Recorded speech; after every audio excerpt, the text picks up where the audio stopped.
മനുഷ്യർ തമ്മിലുള്ള പലതരത്തിലുള്ള കൈമാറ്റങ്ങളുണ്ട്, പലതരം വികാരങ്ങൾ കൈമാറുന്നുണ്ട്.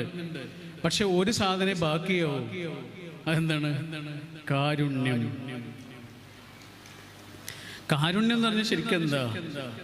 നമ്മള് കാരുണ്യം എന്നുള്ളതിന് അറബിയിൽ എന്താ പറയാ? റഹ്മത്ത് എന്നല്ലേ പറയാ, അല്ലേ? റഹ്മാൻ വളരെ വ്യാപകമായിട്ട് എല്ലാവർക്കും അറിയുന്നു. മലയാളം പോലെ അറിയുന്ന പദമാണ് റഹ്മ, അല്ലേ? റഹ്മത്ത് എന്ന് പറയാ. ഈ റഹ്മ എന്നുള്ള വാക്കിന് കാരുണ്യം എന്നല്ലാതെ വേറെ ഒരു അർത്ഥം കൂടിയുണ്ട്. അതെന്താണെന്നറിയോ? ഭയങ്കര രസമുള്ളൊരു അർത്ഥമാണ്. ഒരു ബന്ധമില്ലാത്ത രണ്ടർത്ഥങ്ങളാ. ഒന്ന് കാരുണ്യമാണ്, ഒന്ന് ഏതാണെന്നറിയോ? ഒന്ന് ഗർഭപാത്രം എന്നാണ്. ഗർഭപാത്രവും കാരുണ്യവും തമ്മിൽ എന്തെങ്കിലും ബന്ധമുണ്ടോ? ഉണ്ടോ? ഉണ്ട്. എനിക്ക് തോന്നുന്നൊരു ബന്ധമുണ്ട്. അതെന്താണെന്നറിയോ?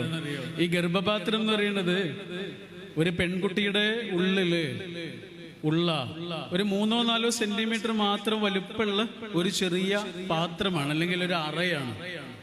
3-4 സെന്റിമീറ്റർ മാത്രം വലുപ്പമുള്ള ഒരു അറയാണ്.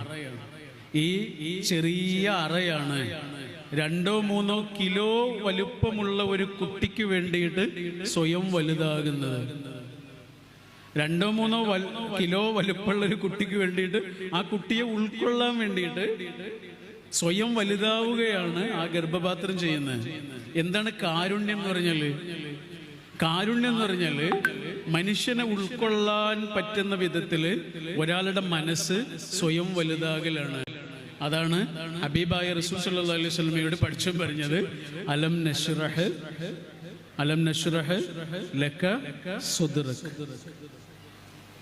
നിങ്ങളുടെ മനസ്സ്, നിങ്ങളുടെ ഹൃദയം നാം നിങ്ങൾക്ക് വിശാലമാക്കി തന്നില്ലേ എന്ന് പറഞ്ഞാൽ ഇതാണ്. എല്ലാ മനുഷ്യനെയും ഉൾക്കൊള്ളാൻ പറ്റുന്ന വിധത്തിൽ നിങ്ങളുടെ മനസ്സ് വലുതായില്ലേ? അങ്ങനെ ഒരാൾക്ക് മനസ്സ് വലുതാകുമ്പോഴാണ് അയാൾക്ക് മനുഷ്യർക്ക് മാപ്പ് കൊടുക്കാൻ കഴിയുക. അല്ലാത്തവർക്ക് കഴിയില്ല. ചെറിയ മനസ്സുള്ളവർക്ക് പറ്റുന്ന പരിപാടി അല്ലാതെ. ഞാൻ മരിച്ചാലും മറക്കൂല എന്ന് പറയില്ലേ? അത് ചെറിയ മനുഷ്യരെ അങ്ങനെ പറയൂ. വലിയ മനുഷ്യരെന്താ ചെയ്യാന്നറിയോ? അത് വിട്ടുകളയാ ചെയ്യാ. പിന്നെയും വിശ്വസിച്ച് കൂടെ കൂട്ടാനൊന്നുമല്ല. അയാൾക്ക് നമ്മൾ മാപ്പ് കൊടുക്കുന്നത് എന്തിനാ? പിന്നെയും വിശ്വസിച്ച് കൂടെ കൊണ്ടെടുക്കാനൊന്നുമല്ല. ഒരപരിചിതനെ പോലെ നമുക്ക് അവഗണിക്കാനെങ്കിലും നമ്മുടെ മനസ്സിൽ നിന്ന് അയാളെ വിട്ടുകളയാണ്. അയാളെ വെറുക്കാൻ പോലും ഓർക്കുന്നില്ല. അയാളിനി നമ്മുടെ ഉള്ളിലില്ല, മായ്ച്ചു കളയാ. ഇത് അന്യരായ മനുഷ്യർക്ക് എളുപ്പമാണ്. അന്യരായ മനുഷ്യരോട് അങ്ങനെയൊക്കെ പെരുമാറാൻ എളുപ്പമാണ്. പക്ഷെ നമ്മുടെ ഉള്ളിലുള്ള മനുഷ്യരോട് എന്ത് ചെയ്യും? ഈ മനുഷ്യന്റെ ഒരു വലിയ സങ്കടം എന്താണെന്നറിയോ? എന്റെയും നിങ്ങളുടെയും ഒക്കെ ഒരു സങ്കടം. നമ്മുടെ ജീവിതത്തിൽ വലിയ വേദന തന്നിട്ടുള്ള ഒരാള്, നമുക്ക് മറക്കാൻ പറ്റാത്ത ഒരു സങ്കടം തന്ന ഒരാള് മിക്കവാറും നമ്മുടെ കുടുംബത്തിലുള്ള ഒരാളായിരിക്കും. കുട്ടിക്കാലം മുതലുള്ളൊരു വേദനയാവാം, അപമാനമാവാം, മുറിവാകാം, എന്തുവാ. ഇപ്പൊ എനിക്ക് 40 വയസ്സായി. എന്നെ നിങ്ങൾ അപമാനിച്ചു നോക്കൂ. ആളെ ഇടയിലിട്ട് നിങ്ങൾ എന്നെ അപമാനിച്ചു നോക്കൂ. 4 മിനിറ്റ് കൊണ്ട് അതിൽ നിന്ന് പുറത്തു കിടക്കാനുള്ള കഴിവ്, അങ്ങനെ ഒരു മെക്കാനിസം എൻ്റെ ഉള്ളിൽ ഇപ്പൊ ഉണ്ട്. കാരണം എനിക്ക് അത്ര പ്രായമായി. പക്ഷെ 4 വയസ്സായൊരു കുട്ടിയെ നിങ്ങൾ അപമാനിച്ചു നോക്കൂ. 40 വയസ്സായാലും അവിടെ നിന്ന് മറക്കൂല. അങ്ങനെ ഒരു അപമാനം, ഒരു വേദന, ഒരു മുറിവ് മിക്കവാറും ഏതൊരു മനുഷ്യനും കിട്ടിയിട്ടുണ്ടാവുക കുടുംബത്തിന്റെ ഉള്ളിൽ നിന്ന് തന്നെ ആയിരിക്കും. ഏതെങ്കിലും ബന്ധുവിൽ നിന്നായിരിക്കും. നമ്മൾ ഒരിക്കലും പ്രതീക്ഷിക്കാത്തൊരു മനുഷ്യനിൽ നിന്നായിരിക്കും.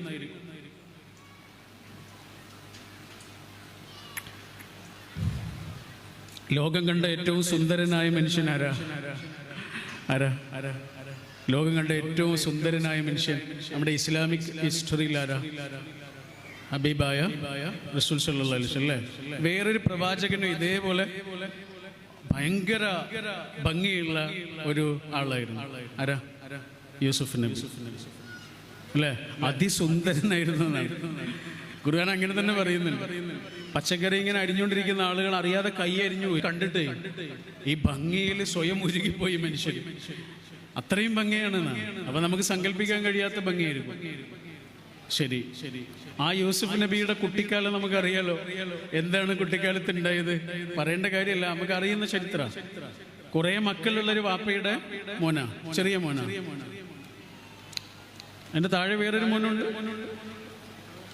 അപ്പൊ ഈ വാപ്പയ്ക്ക് ഈ കുട്ടിയോട് വല്ലാത്ത ഒരു സ്നേഹ, പ്രത്യേകമായൊരു ഇഷ്ടമാണ്. അത് സ്വാഭാവികമായി മറ്റു കുട്ടികൾക്ക് അത്ര ഇഷ്ടമില്ല. അവർക്കതൊരു അസൂയയോളം വളർന്നു. അവരെന്ത് ചെയ്തു? ഈ കുഞ്ഞിനെ ഒരു ദിവസം പിടിച്ചോണ്ട് പോയി വാപ്പയോട് കെഞ്ചി പറഞ്ഞ് മോനെയും ഒരു കുടിലില്ല. ആലോചിച്ച് നോക്കി, രണ്ടുപേരുടെയും ചരിത്രം പരിച്ചു നോക്കി.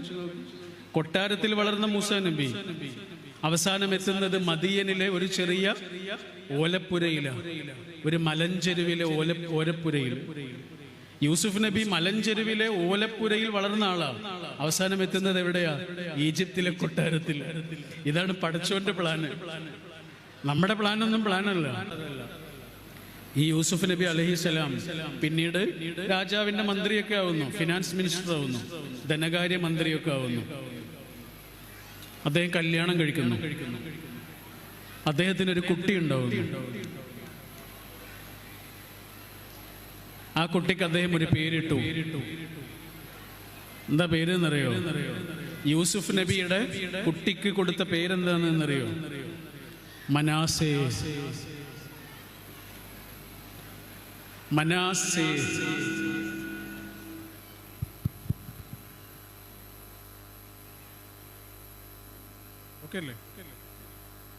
ഓക്കെ അല്ലേ? സൗണ്ട് പോയോ? അങ്ങോട്ട് കേൾക്കില്ലേ? കുട്ടിയുടെ പേരെന്തായിരുന്നു? മനാസേ. മനാസേഹ് എന്ന് പറഞ്ഞ വാക്കിന്റെ അർത്ഥം എന്താണെന്നറിയോ? മനാസേഹ് എന്ന് പറഞ്ഞാല് എല്ലാം മറക്കുക. നമ്മുടെ ഭാഷയിൽ പറഞ്ഞാല് സാരല്ല, പോട്ടെ. അതെന്തിനായിരിക്കും യൂസുഫ് നബി അങ്ങനെ ഒരു പേര് കുട്ടിക്ക് കൊടുത്തത്? ഈ കുട്ടി വലിയ മോനാകുന്ന സമയത്ത് ആളുകൾ വന്നിട്ട് ഈ കുട്ടിയോട് പറയും, നിന്റെ മൂത്താപ്പന്മാരെ നിനക്കറിയോ? ആരാന്നറിയോ? നിന്റെ വാപ്പയെ കൊല്ലാൻ വേണ്ടിയിട്ട് കിണറ്റിൽ കൊണ്ടുപോയിട്ട് ആളുകളാണ്. അവരോട് പൊറുക്കാൻ പാടില്ല, അവർക്ക് മാപ്പ് കൊടുക്കാൻ പാടില്ല, അവരോട് പ്രതികാരം ചെയ്യണം എന്നൊക്കെ ആരെങ്കിലും ഒരു നാൾ ഈ കുട്ടിയോട് വന്ന് പറഞ്ഞാൽ ആ കുട്ടി അവർക്ക് കൊടുക്കേണ്ട മറുപടി എന്താണ് എന്ന് ആ കുട്ടിയുടെ പേരായിട്ട് തന്നെ യൂസുഫ് നബി കൊടുക്കുകയാണ് ചെയ്തത്. അതാണ് മനാസേ.